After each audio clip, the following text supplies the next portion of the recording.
Class Learn with Shilpa. I hope you all are doing well.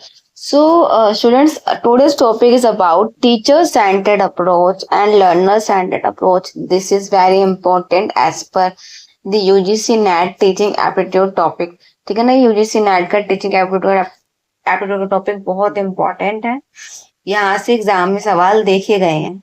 So let's start the class.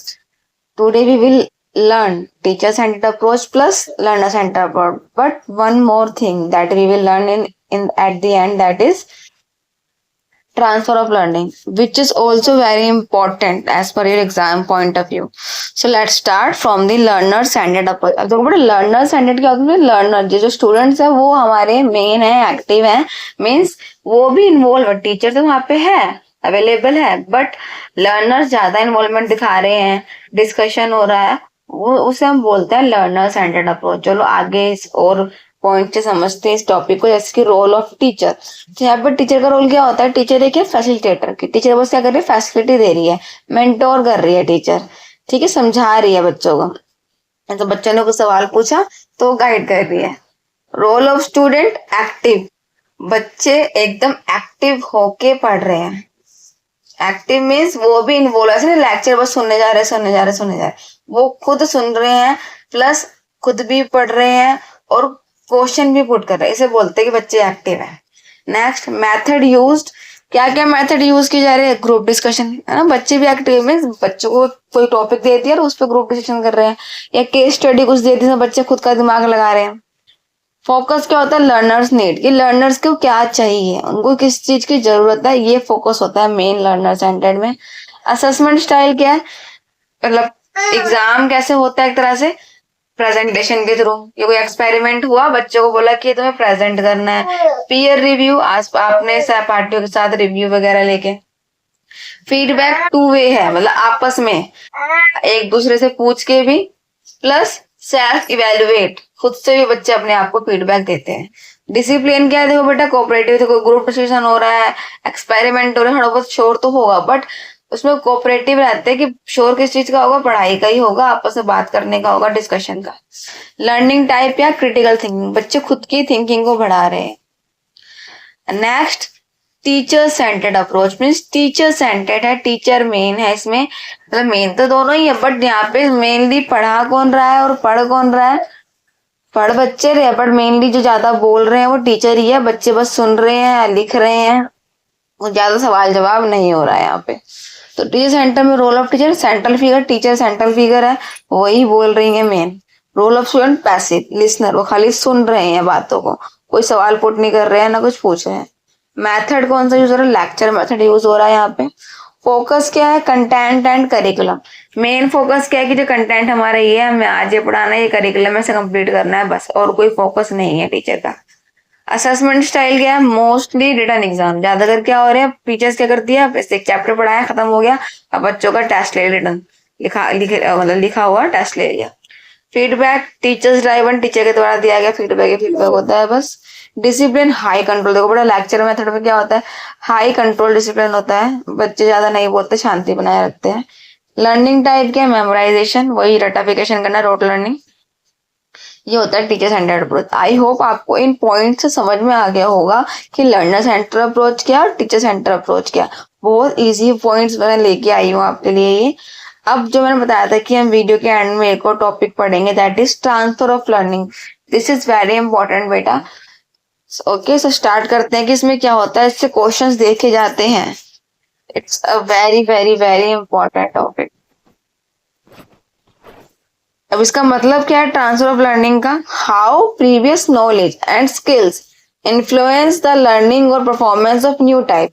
कि कैसे कोई पिछली चीज जो हमने सीखी थी वो हमारे आज के प्रेजेंट में कैसे काम आ रही है, उसे बोलते हैं हम ट्रांसफर ऑफ लर्निंग. तो सबसे पहले आता है टाइप्स ऑफ ट्रांसफर. तो देखो टाइप्स कौन कौन से हैं हमारे ट्रांसफर के? तो बहुत सारे टाइप्स हैं. तो सबसे पहले पॉजिटिव ट्रांसफर. अब पॉजिटिव मतलब कि ऐसा ट्रांसफर लर्निंग का हो रहा है जिससे क्या हो रहा है? पॉजिटिव इफेक्ट पड़ रहा है, कोई नेगेटिव इफेक्ट नहीं पड़ रहा है बच्चों के ऊपर, पॉजिटिव इफेक्ट पड़ रहा है. सो पॉजिटिव इफेक्ट का मतलब when previous knowledge facilitate new learning means previous knowledge से हमें कुछ एक फायदा हो गया। जैसे कि suppose knowing Hindi helps to learn English, जैसे हमें हिंदी आती है, प्रीवियस नॉलेज है, आज हम सीख रहे हैं इंग्लिश, तो हम हिंदी की हेल्प से अगर सीखे इंग्लिश सीखेंगे तो मतलब प्रीवियस नॉलेज हमारे काम आ रही है नई नॉलेज को सीखने के लिए। आई बात समझ।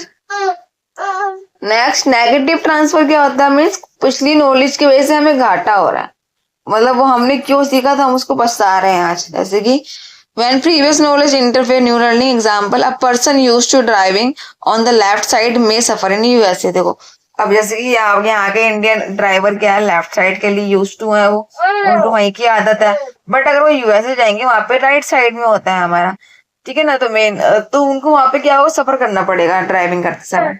नेक्स्ट जीरो ट्रांसफर मतलब कोई इम्पैक्ट है ही नहीं, अगर हमने कुछ सीखा पहले ही आप कुछ सीख रहे हैं हमें कुछ फर्क नहीं पड़ता। जैसे कि when previous knowledge has no impact, example learning painting has no impact in learning maths formula. ऐसे हमने पहले पेंटिंग सीखी थी बट आज हम मैथ्स का फॉर्मूला सीख रहे हैं, तो कोई मतलब है ही नहीं पेंटिंग का और मैथ्स के फॉर्मूला का, नो इम्पैक्ट।